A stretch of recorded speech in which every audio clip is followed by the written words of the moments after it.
Assalamualaikum warahmatullahi wabarakatuh. Perkenalkan, nama saya Tri Lestari.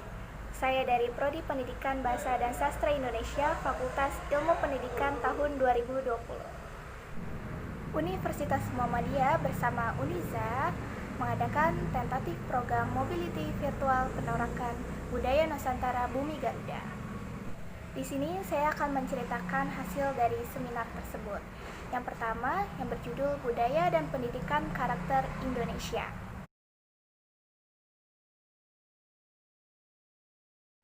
Budaya dan pendidikan karakter Indonesia memiliki nilai-nilainya loh. Yang pertama ada agama, Pancasila, dan budaya. Masyarakat Indonesia adalah masyarakat yang beragama. Oleh karena itu, dalam kehidupan individu, masyarakat, maupun pendidikan bergantungan kepada kehidupan yang beragama sesuai dengan kepercayaan. Oleh karena itu, nilai-nilai pada pendidikan budaya dan karakter bangsa harus didasarkan pada nilai-nilai dan kaidah yang berasal dari agama. Yang kedua ada Pancasila. NKRI ditegaskan atas prinsip-prinsip kehidupan, kebangsaan, dan kebernegaraan yang disebut dengan Pancasila. Pendidikan budaya dan karakter Indonesia bertujuan untuk menjadikan peserta didik menjadi warga negara yang lebih baik, yaitu warga negara yang mampu mempunyai kemampuan, dan menerapkan nilai-nilai Pancasila dalam kehidupannya sebagai warga negara. Yang ketiga ada budaya. Dalam kehidupan bermasyarakat tentunya memiliki nilai-nilai budaya dong. Nah, dalam nilai-nilai budaya ini dijadikan dasar untuk berkomunikasi antar anggota di dalam suatu masyarakat. Oleh karena itu, pendidikan budaya ini sangat penting untuk nilai dalam pendidikan budaya dan karakter bangsa. Selanjutnya, tujuan pendidikan budaya dan karakter bangsa. Yang pertama, mengembangkan potensi peserta didik sebagai manusia dan warga negara yang memiliki nilai-nilai budaya dan karakter bangsa. Yang kedua, mengembangkan kebiasaan dan perilaku peserta didik yang terpuji dan sejalan dengan nilai-nilai universal dan tradisi budaya bangsa yang religius. Yang ketiga, menanamkan jiwa kepemimpinan dan tanggung jawab seorang peserta didik sebagai generasi penerus bangsa. Yang keempat, mengembangkan kemampuan peserta didik menjadi manusia yang kreatif, mandiri, serta berwawasan luas.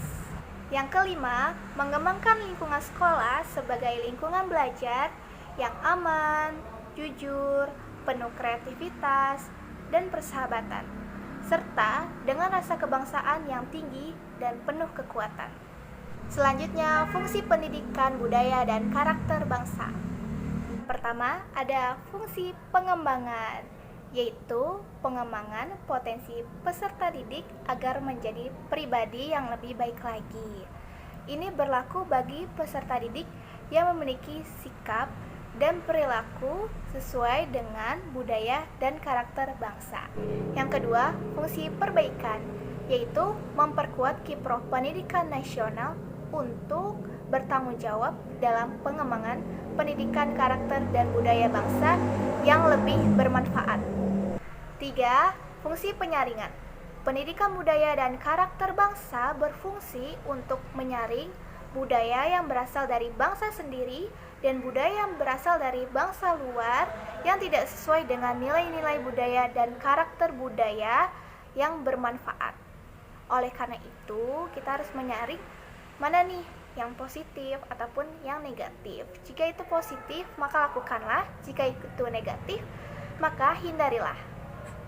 Selanjutnya, pilar-pilar pendidikan karakter.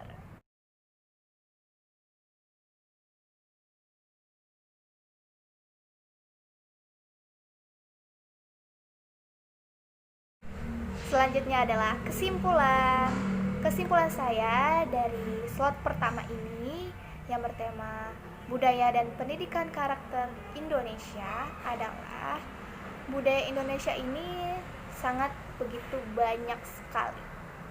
Bahkan kita tidak sampai bisa menampungnya semuanya.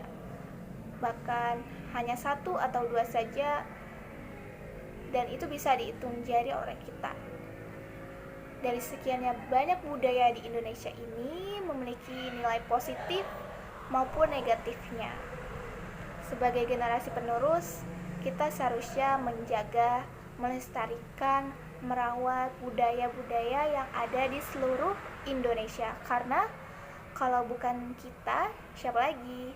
Kita yang masih muda, kita yang akan meneruskan negara ini, yaitu dimulai dengan pendidikan.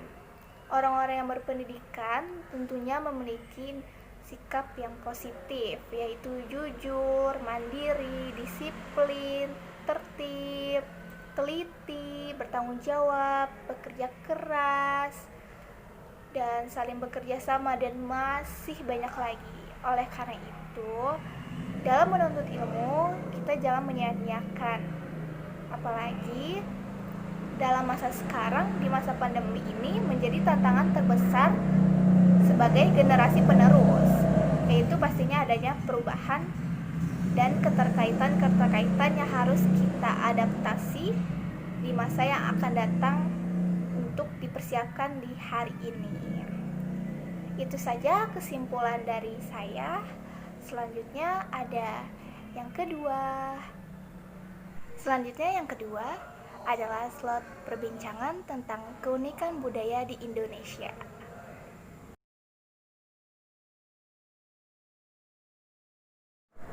Tahu gak sih teman-teman, ternyata budaya Indonesia itu sangat banyak sekali. Mulai dari suku, bahasa, pakaian, alat musik, makanan tradisional, rumah adat, dan tradisi-tradisi lainnya.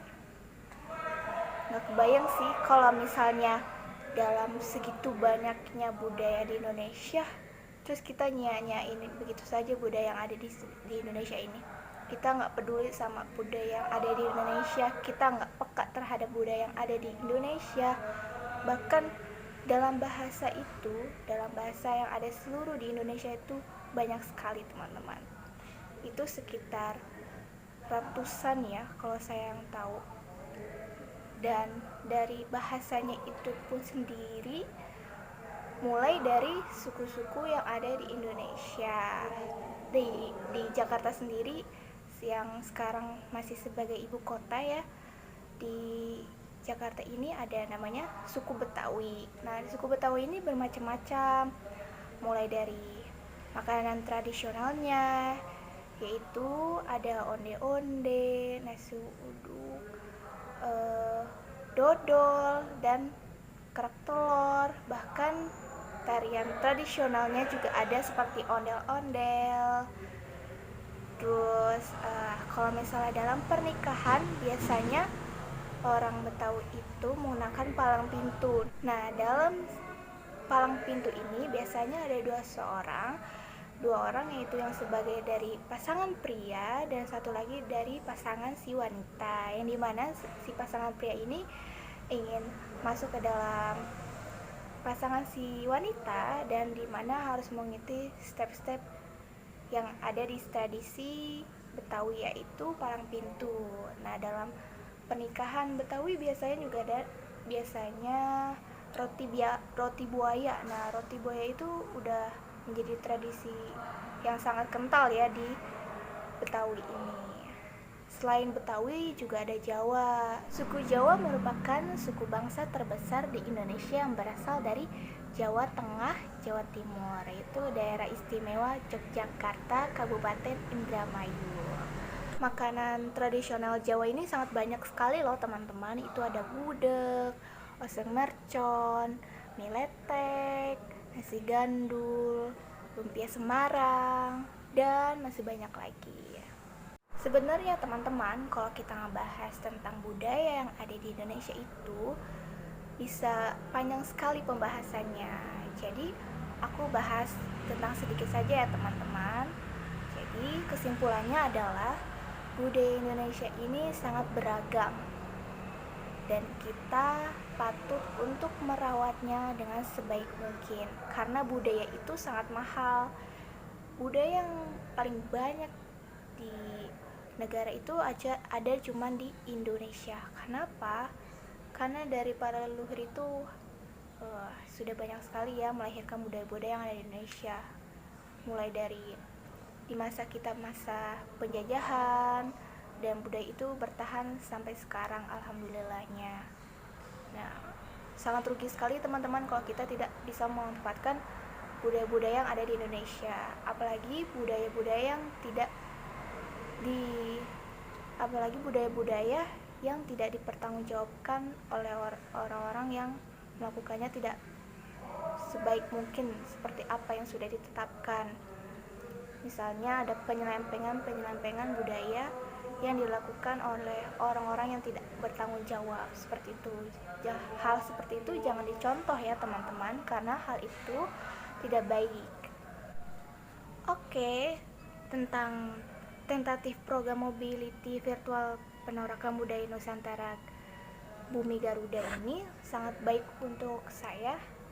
Saya sangat berterima kasih karena telah ada seminar seperti ini, walaupun meskipun online dalam Zoom, tapi alhamdulillah saya mendapatkan ilmunya. Apalagi dalam program ini kita bersama dengan Uniza, yaitu dari mahasiswa yang ada di Malaysia. Saya sangat berterima kasih karena saya bisa menambah ilmu pengetahuan, saya bisa menambah teman baru ataupun pengalaman baru, dan dimana sensasinya ini sangat berbeda. Kita tidak bertemu secara tatap muka, tapi kita bisa mendapatkan manfaat yang alhamdulillah banyak sekali. Saya sangat berterima kasih. Semoga selanjutnya bisa mendapatkan ilmu pengetahuan yang sangat luas dan acaranya semakin lancar, dan semoga acaranya ini bisa offline ya. Amin amin ya robbal alamin. Cukup sekian vlog dari saya, kurang lebihnya mohon maaf. Nun wal qalam yawma yasturun fastabiqul khairat. Wassalamualaikum warahmatullahi wabarakatuh. Semoga apa yang saya sampaikan ini bermanfaat untuk kalian semua. Dadah.